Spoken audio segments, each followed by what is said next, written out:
most of the songs being written are very me based, how I feel, how I benefit from it, what you've done for me. I think some of the biggest songs, from 30 years ago were songs of reverence. How great is our God? There's a certain level of humility when we don't come into it at all. It's just about the fact that you're the creator and we get this opportunity to put attention on you. It was all about getting on the compilation discs back in the day, that you would go to the Christian bookstore and they'd either come with a magazine or they'd be up at the checkout and you could, get a sampler of all the new music coming out. And back then that was a really big deal. Now it's like you get a big playlist on Spotify, and that's the big deal.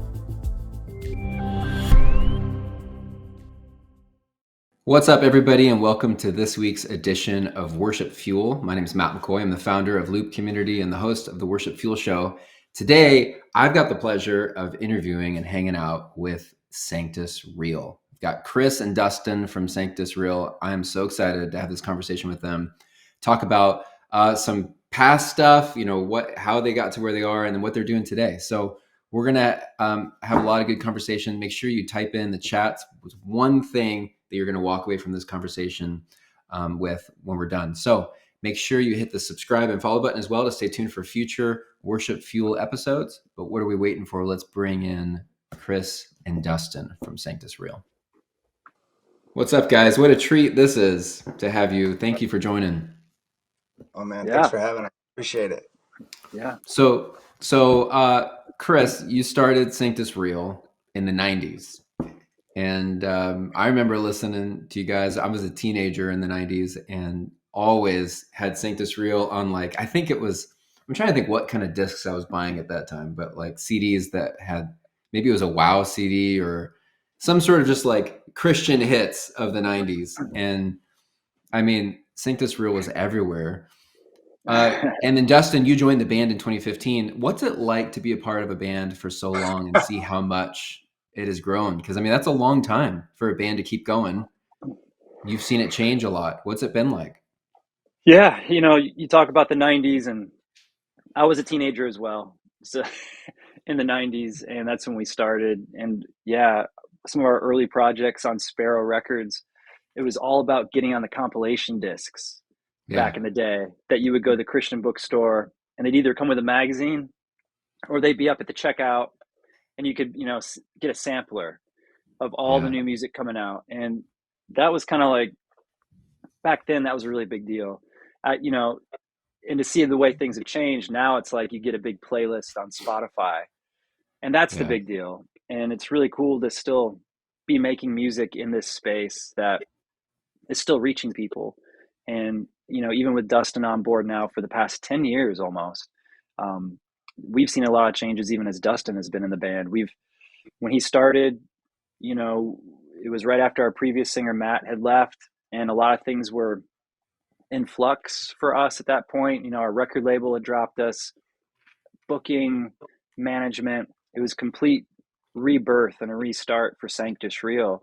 And, through that whole process, when we even started with Dustin, I thought, man, if we could write songs that were good enough to get the attention of record labels again, maybe we'd get another record deal and we could have another go at this. And we did that. But as it turns out, so much has changed in the past 10 years. We're fully indie now, and we have our own record label. So even that has changed my mindset as to how the music business works, and getting our music out is easier than ever now, which is just really, really wild, really cool to watch. It is pretty cool that that's how people are consuming music now. I definitely remember the CDs that came with a magazine. And so give us a glimpse. I'm just curious, what year did you start Sanctus Real, and what was it like when you guys first started?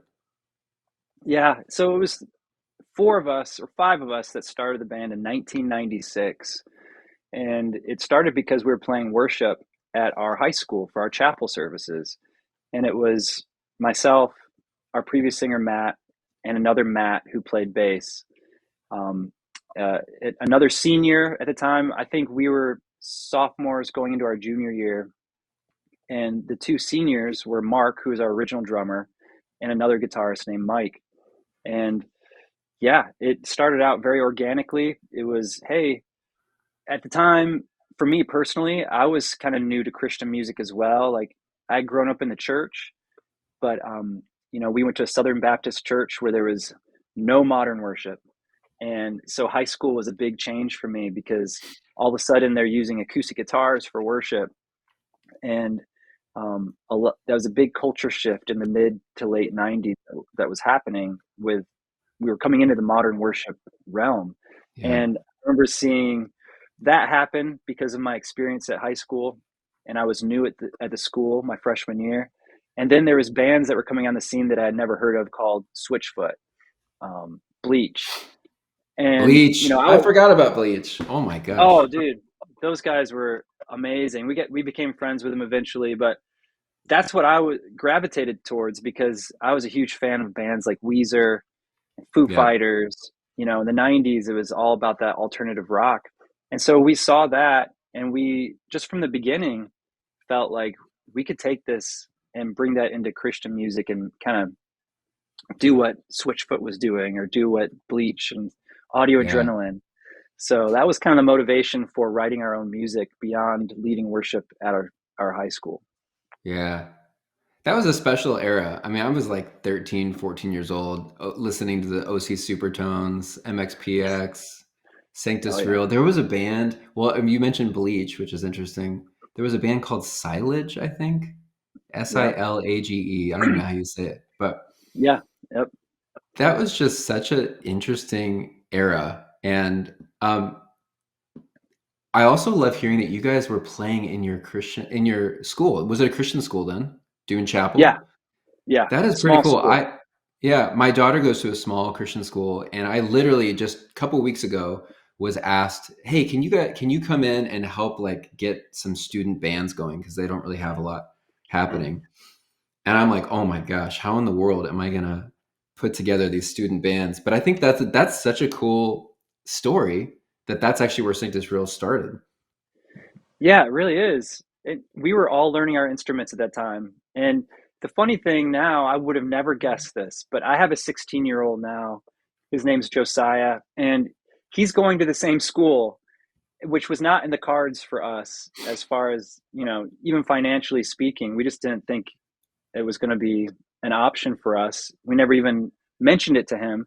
But, I have this little side gig that I do where I edit video, and that school had approached me to do a commercial for them, and I hadn't stepped foot into that school in many, many years. But it was a really cool opportunity. I felt like God laid in my lap to go back to the school, see how it had changed and how it had grown since I graduated back in the late 90s. Put together this commercial, which my son saw me working on, and it got him really curious about the school, so much so that he wanted to go check it out. And he really enjoyed his tour of the school, and now he's going there. And Wow. they still have a chapel band, and it's all student led still. He's not playing in it, although he does play some percussion. But yeah, I got to go back and shoot video of the students leading worship for That's that cool. commercial. And it was a really full circle moment. And it just a reminder of God's faithfulness and just really Yeah. wild. I think that's such a special place for me, thinking back, like without those chapel services, Sanctus Real would have never Yeah. started for sure. Yeah. Yeah, you never know where a small spark is going to go. And it obviously lit this flame that has become Sanctus Real, but I think it's also then, it lights flames for future generations, and there's a Absolutely. ripple effect to it, which is incredible. Yeah. So this is kind of a interesting question, but like, you've seen Christian music over the last 30 years. I mean, there's been these eras and seasons. You've seen it change a lot. And is there anything that you think that, there's obviously a lot of good where Christian music is now. I think it's awesome how people can consume music now, so easily. But is there anything that you think we need to get back to or focus more of in our current worship culture Ooh, that we've that neglected or something we've, I think I think that's a great question. I think Dustin, you could probably even speak to this as far as the worship end, because you were a worship pastor when we found you. Because for us, yeah, we saw a lot of changes in CCM, and the thing that kind of, I guess, bummed me out, I should say that lightly, is we were never considered a worship band, or our songs were never considered worship as Hmm. Sanctus Real. And I think Did you think it for was me, worship? yeah, I think that's just the dichotomy of maybe what I'm trying to get at is Yeah.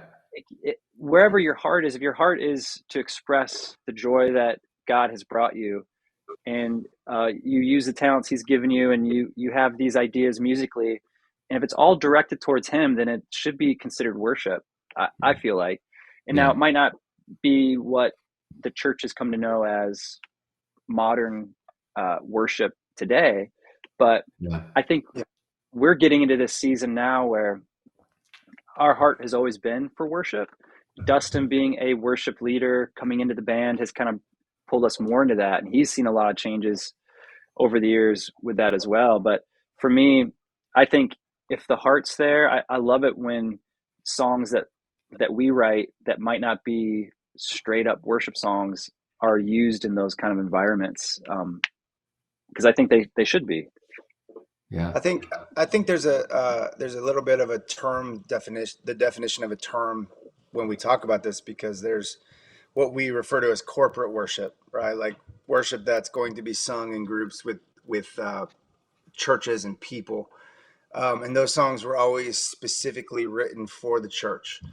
And what's happened is over the last 10, 15 years, those worlds, the CCM world, which was, I don't want to say entertainment per se, but they were written to be clean, and you could have fun songs, and you could write things that were unique, um, and it wasn't all vertical. Basically, it was, some of it was talking to people, and those worlds merged where people started calling everything worship, but what they referred to it as was corporate worship, right? Mm. I mean, worship is just an act of reverence to God, and you can do that in a lot of different ways. But Yeah. the term worship has been, not in a negative way, I'll careful with, but co-opted in the sense that everything now that's worship is looked at as this corporate thing. And I led it for many years. In fact, I didn't really know a lot of CCM when I got in the band. I had never really done that thing. I'd always been the worship guy. So I entered into a new world Yeah. completely trying to figure that out. But I've had this front row seat to everything on the radio, everything that we're trying to, everything gets pushed. People start calling it worship, and it's like everything becomes this corporate worship rather than just a heartfelt, hey, this is part of my worship in this song. Even though we're encouraging people, and though it's not vertical worship, it's a message of faith, Yeah. Um, so the biggest change, I think, in a lot of ways, is the merging of the two worlds, right? Where Mm. everything Yeah. is now being referred to as corporate or this or that, and corporate worship is all over the radio, where that used to not be the thing. That was more reserved for churches. Now the radio's full of it. So it's really just been a massive merging of those Yeah. things. Yeah. That's a good point. So when we just think about just corporate worship, which is like the songs that are happening on a Sunday morning service, Yeah. typically, is there anything that you think that um, would be good for us to kind of bring back or even remember that happened 30 years ago? Or, because there's a Yeah. lot of now younger worship leaders who Yeah. weren't around in the late 90s. Right. I think And there's a Yeah, I think there's a balance that we're missing. Like, I still lead a lot of worship. Small churches, big churches. We have a small church in town here. I lead worship, and there's young worship leaders. And something I think is missing is that it seems as though most of the songs being written are very me based, how I feel, how I benefit from it, what you've done for me.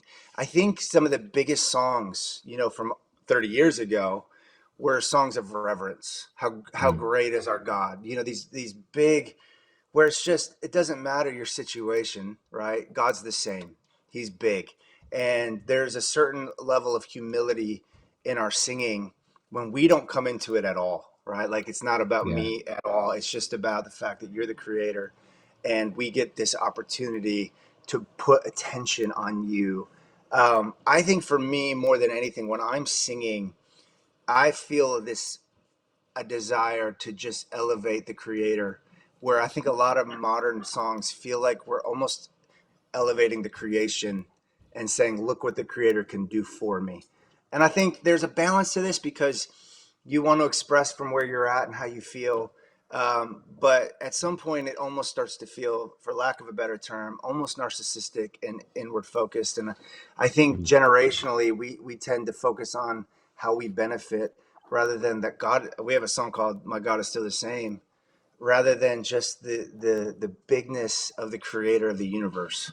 Mhm. That's there's a lot of nuance, when we talk about this Yeah. kind of stuff. There's a lot of things that go into this, but just from a Yeah. real big picture perspective, that's the first thing. That's the first thing that I really feel, man. That we just God is the same whether we're benefiting or not, right? Like Yeah. He's the Yeah. same whether we're blessed or have favor or not, and a lot of our songs don't reflect that. Yeah. What a wild perspective you have of being a worship pastor at one point and now lead singer of a band. How did that connection even happen? Like, did you get like how did you even get connected with Sanctus Real to make that switch? Chris can tell his part of the story because he's got Yeah. one side and I've got the other. Yeah. So, where to start? It was a Yeah. crazy season for us because when Matt had been in the band for about 20 years at that point. We grew up together, went to high school together. And when he came to Mark and I and said, "Hey, I think I got to step out," um, for whatever reason, for me, I just felt so strongly that there was still work to be done with this platform of Sanctus Real. And I'm being honest when I say it wasn't because like I I couldn't give it up or because I was like headstrong about it. I just felt like there were still songs that needed to be written that people needed to hear, and surely this couldn't just be the end of that after 20 years. But to the music industry that would be looking at us, they would have thought, and some of them even said this, like, you guys had a great career. You Yeah, put let it out, go. yeah, 7 records. You saw it. You traveled the country 10 times over, and we were on our way down anyways. Um, all that stuff was kind of at play, and so I didn't really know how it was going to continue, but I felt strongly that it just would, and I trusted God would show us the way without us having to pursue it. And I think that's something I Hmm. really learned through that process is it couldn't be up to me to figure it out. And it couldn't be up to me to go find the person, give him the job description, make sure it all fit in a nice box and say, okay, let's go. Let's go do this, because it wasn't going to work on my own merit. It didn't work that way in the first place. So the only way it was going to move forward is if God had somebody specific for what this next season of Sanctus Real is going to be. So we didn't have tryouts. We didn't post anything to anybody. Obviously, the insiders knew that we were probably going to be done, and not very many Hmm. people knew we were going to try to continue. Our bass player at the time, he had been with us for just a few years. He was also from Michigan, and one day in a hotel room, he said, I've been thinking," and this is months into this process of playing our final shows with Matt. And he said, "I've been thinking about this, and there's this guy I know that, years ago we did a project together because he had a recording studio, and he's like, I heard he just put out a project with his wife, and it's like folk music, but he's a good dude, and I just feel like I should play this for you." And so he played me a little, like 30 seconds of this song that Dustin had recorded recently with his wife.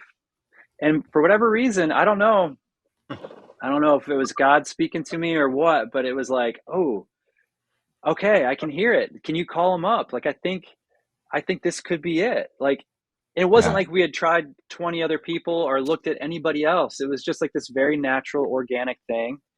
He got in touch with Dustin. We met up. We had dinner together. It was an easy hang. It was very organic, like I had hoped.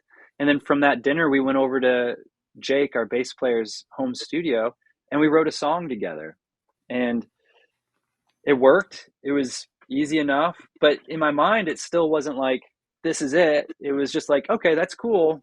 Maybe that'll be it. But we had so many loose ends to still tie up where we were at with Matt, and so it wasn't until weeks or maybe even months later that we actually had that conversation where we said, let's solidify this. And Hmm. Dustin, you Well, can take it from here, yeah. No. because it was actually First of all, Dustin who called me. it must have been a God thing, because for him to have heard what my wife and I were doing, it was not even remotely close to CCM or worship. It was like folk. So for him to actually hear that it could work was a God thing. Right. Um, I got a call from Jake. I was at church. In my office working on stuff for Sunday morning, and he called, and I hadn't talked to him in years. I mean, maybe 3 years, and I was in the middle of something, so I was like, I'll just call him after. I forgot. Like an hour later, he calls again. I'm in a meeting, so he tried calling me 5 or 6 times in a day, and I was at work, always kind of with people, always kind of doing something. And I was like, I said, I'll just call him back when I get home. I get home, and my wife tells me that his wife had been trying to call her, saying that Jake's trying to call me, and I need to get a hold of him ASAP. And it was kind of at that point, I had just heard, like through Facebook or something, because it was Facebook that was big at the time. I had seen that Sanctus Real's lead singer was stepping down. That's all I knew, and I knew Jake was in Sanctus Real. So when after 4 years or 3 years, he's blowing up my phone, I just kind of looked at my wife like, "There's no way, right? There's no possibility that they're calling me to see if I want to sing." Yeah. And that's exactly what it was. And it was I was just like, Wow. I didn't know anything. I knew some of their songs. I didn't know much about them. I didn't even know what the whole band looked like at that point. And so I'm like doing research on them to see who the Yeah. What guys have they were. been doing? Right. And yeah, I knew a lot of the songs, but I had not, as Chris said, I had not been. I mean, I hadn't listened to Christian radio in years. I was all Yeah. worship, and I loved things like folk music and different kinds of music. So I remember my wife, I got off the phone and she said, "Well, is it what you thought it was?" And I said, "Yeah, baby, they're interested." And she said, "What do you think?" And I said, "Well, of course it's intriguing." And she just looked at me with her. If you knew my wife, she said, "You're such a sellout." And that's how this whole thing. That's how this whole thing started, right? And when I went Oh wow. to when I went to this meeting, or when I went to this dinner with them, it was great. Everything kind of clicked. I was like, these are legit guys. And I remember at the end of it, I just said to them, "Look, guys, I don't need this. I'm 34 years old. I've got kids. I've got a job. I don't need this. It's very intriguing." I said, "But just for me, the one thing I need you to not do is let it linger. Like, don't leave me hanging. I know you're busy. I know there's stuff going on.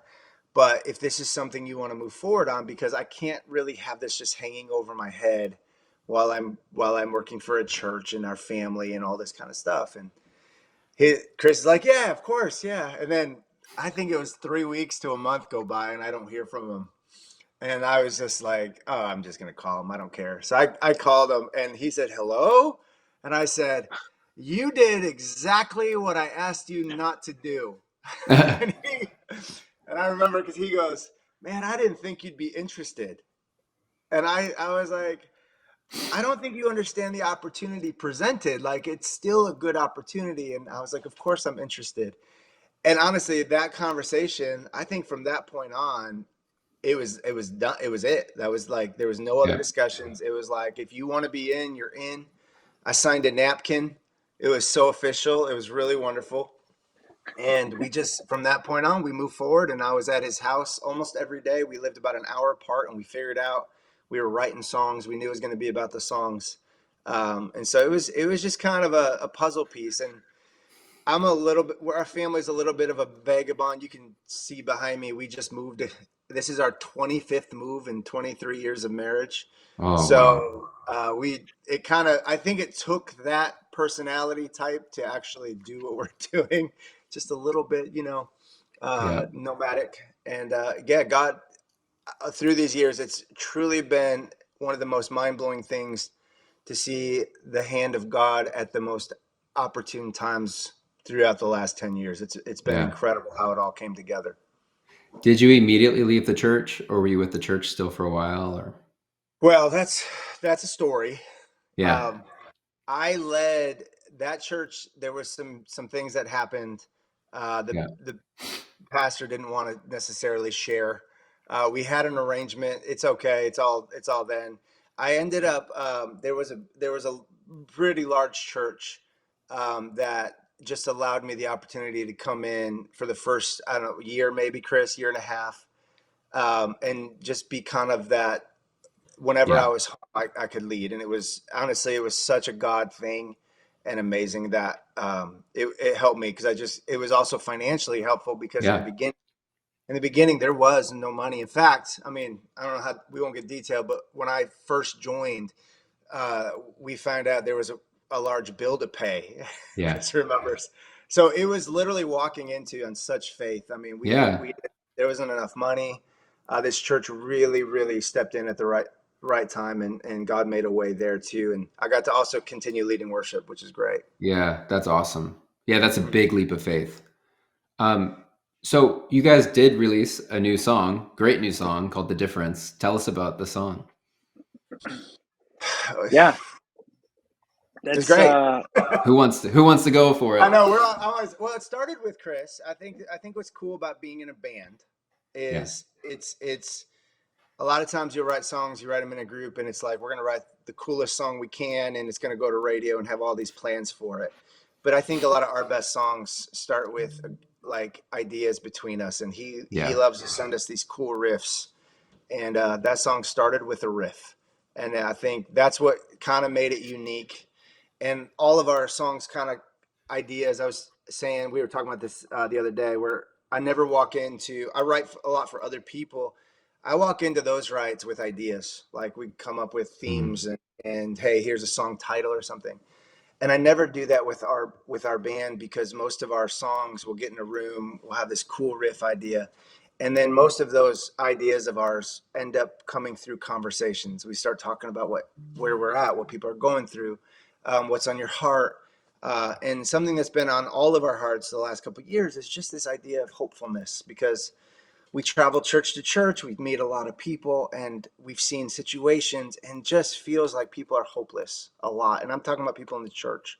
We've had these conversations where, you talk to people and they're believers, but they're struggling day to day, like trying to figure out if it's worth it, if their situation is dark. And so we just have been like, God, if we could just speak some hope into people's lives through this next season of our band, that's what we want to do. That's where we feel like you're leading us. And so this song actually still came from that idea of hopefulness, of talking through, like, if we didn't believe in Jesus, where would we be? Like, it's not so much Mhm. that it's not so much that he's just like making everything better. It's that we believe in something that goes beyond the situation, right? Like, and the difference in who we are and how we think and how we talk and how we walk and how we love, it's really because we believe in something greater than just this thing. And to me, this song is incredibly hopeful, because it relies on our faith, our belief in him, that he makes the difference. And so the idea just kind of blossomed, from these conversations. So you merge this incredibly cool acoustic riff, and with what I think was a God-inspired idea, and you take, I think, talented people, and you put them in a room, and that's a great recipe. And the song is what came out of it. That's awesome. What does songwriting look like for you guys? Since we're on that topic, is it usually the three of you together or on your own? Do you bring in other writers? It's usually Dustin and I with other writers, one or two typically. And since I live in Ohio still, we'll be somewhat coordinated with, okay, let's get together for 3-4 days. I'll come down. Our publisher is awesome. And his name's Jonathan Mason. He'll get together I know Jonathan with very, us. very well. Good I, friend. I figured you might. I was just He with is him great. last week. Or No way. he's I great. was together with him for a week in West Virginia. Such an awesome guy. Cool. That's awesome. So yeah, he'll say, well, I got this guy this time. What do you think? And he'll always bounce it off us and ask if there's anybody we want to get with. And we'll do 3 or 4 days straight. Some of those days we'll have two writes even sometimes. And yeah, I usually try to come in with some musical ideas, and sometimes they're worked up. Sometimes they're just voice memos. Um, very seldom do I have like titles. I guess I do have a list of those, but I don't usually have to bring them out because it is a very natural process anymore when we get in the room with friends and even with the new people that we get to write with, of just having conversations. We find ourselves very quickly getting into what could be the meat of a song just out of that, just out of hanging out and having that genuine fellowship with each other. And I love that part of what we get to do now more than I ever did. Yeah. And just, you know, kind of weaving in and out of different thoughts, different ideas, different lines. And it does help, I find, to have some kind of musical idea to come in with, because all these writers down in Nashville are so great. They can write over anything unless it's really terrible. Yeah. And so, you know, it's like I like to have something that comes in that already feels like it could be a Sanctus Real rhythm or progression or riff, and then see if that catches anybody's ear. And the difference, our newest song, thankfully, was that it was at the end of a writing week, and I kind of played the song off my laptop, just the simple demo I had, and AJ, our co-writer and producer, he's a really excitable guy when he likes something, and he really dug it. And Dustin was on board, and we just went to town and wrote that song around that little musical idea. And again, it was all about just the conversation we had just had. So it's really cool to watch those things happen at this Yeah. point very organically. How often do you get down there to write in Nashville? Usually, probably not as often as you'd think, and partially because we have like a stockpile of songs that we have written over the years that we haven't even recorded to release yet, and we Yeah. need to. So it's like we don't want to get too many songs that are just never going to come out. But I'd say 2 times a year, maybe 3 times a year, are like those real concentrated efforts. Yeah. But in between, I'm usually sending ideas back and forth. And Yeah. then even when we actually decide to, you know, produce and finish a song, those files get sent back and forth, and I'm able to record guitars here. Dustin being in Nashville now, living down there, he can get with producers and record vocals really easily. We've recorded drums here in Ohio and sent those back down. So it is really great that once we figure out what songs we want to record, it's not like we have to get back together to do that. Even, you know, we can kind of work remotely on it too. And we don't Yeah. need label permission to do it. Yeah. And I think one of the things, you know, he's referring, we're not a band, and I've never been a band that I know for us since I've been in that, you know, you write a record and you'll write 100 songs, right? And then you pick those. That's never been us. Like we don't write a ton of songs that we're not like, hey, this could be a song that we release. That might sound like we write only great songs. I think when we write songs, we want to take the time to make them who we are and the quality of them. And there was a big difference when I first joined to now, because I think when I first joined, were just like, we need songs, and so we'd go into a room and we kind of let writers be like, hey, this is radio. Now it's definitely more, no, this is Sanctus Real, and there's certain things we want to write about, and there's certain sound that we're looking for.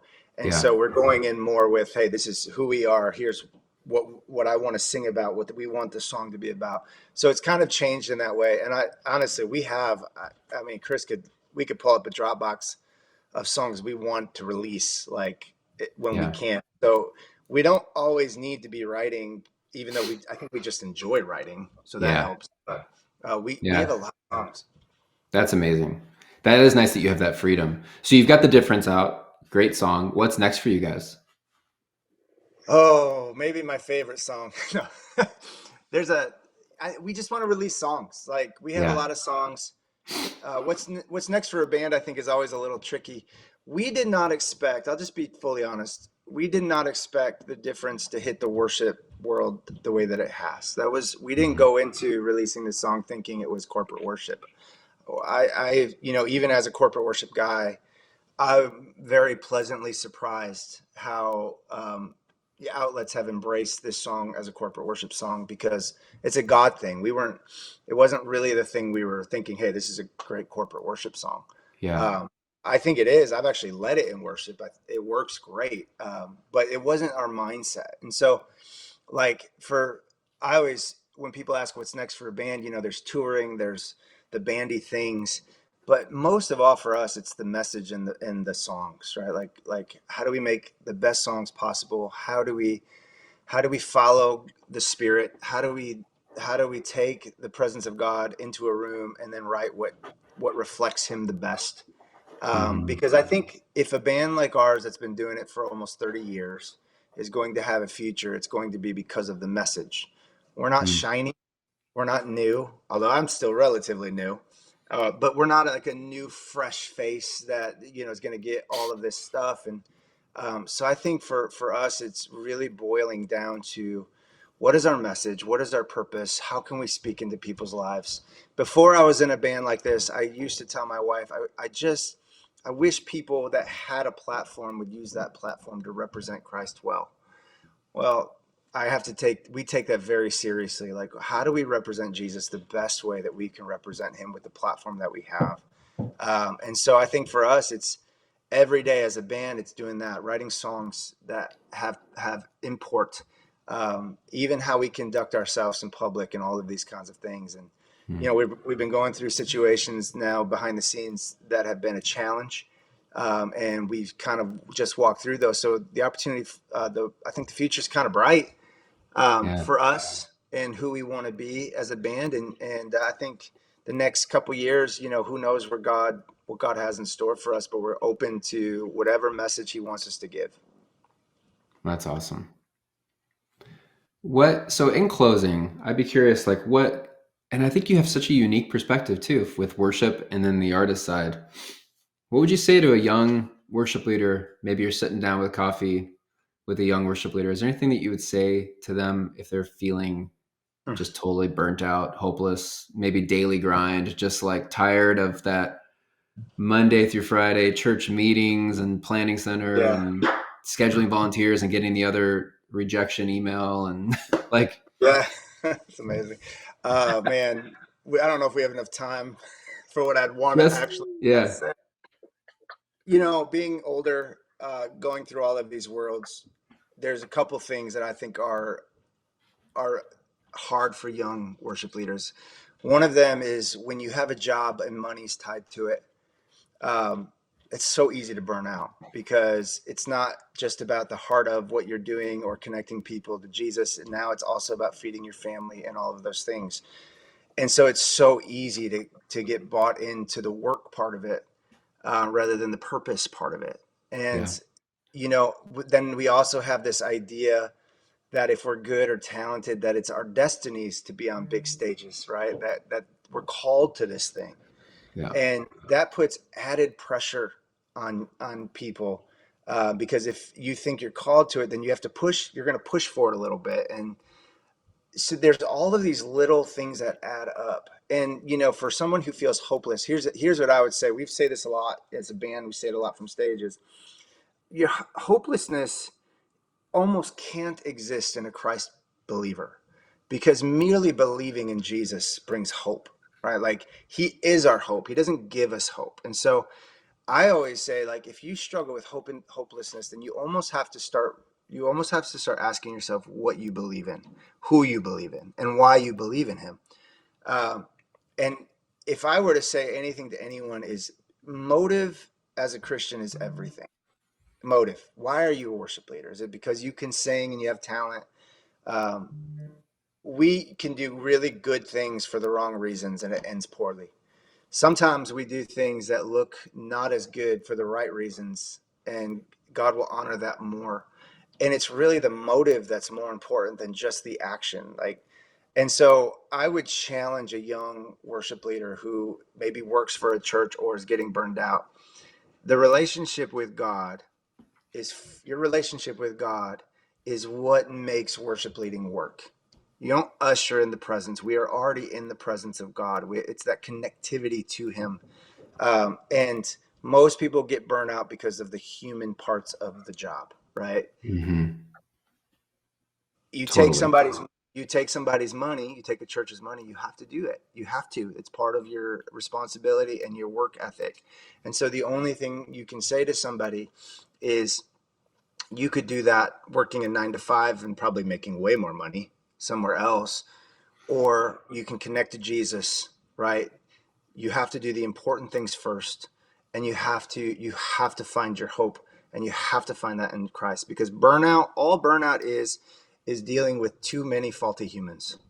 That's burnout, right? When you're surrounded by dark situations or difficult human beings, and the job becomes a challenge. And a lot of young worship leaders aren't equipped emotionally, physically, or spiritually to handle full-blown adults, questioning everything. So that's a long answer, and I could give a way longer answer if I want.